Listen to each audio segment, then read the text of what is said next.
bir daha ulu öndərimizə Allah rəhmət eləsin, yeri behişt olsun.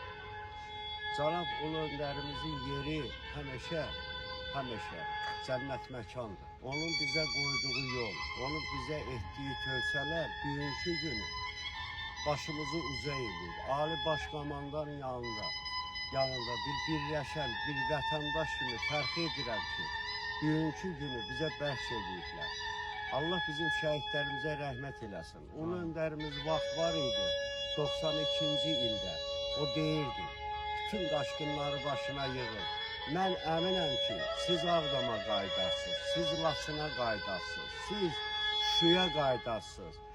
93-cü ildə bu sözü demək bir qədər bizə inam verirdi.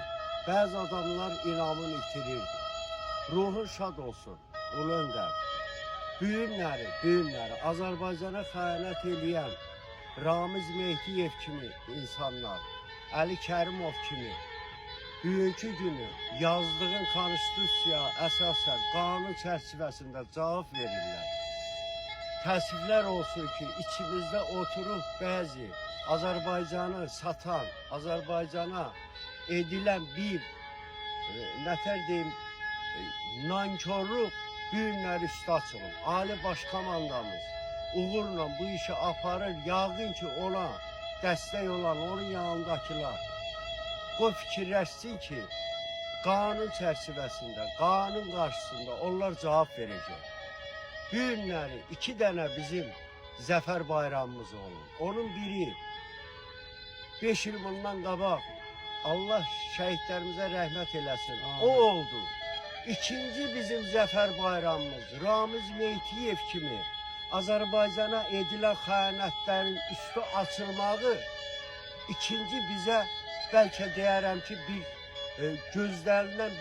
gözlənilməyən bir xəbər oldu. Biz şadıq ki, bugünkü günü üstü açılıb, onlar cinayətkar kürsüsündə oturur. Ali Başkomandamız işi ciddiliyi ilə aparır. Allah sənə rəhmət eləsin. Biz həmişə Ali Başkomandanın yanında birləşməyə hazırıq, onun yanındayıq.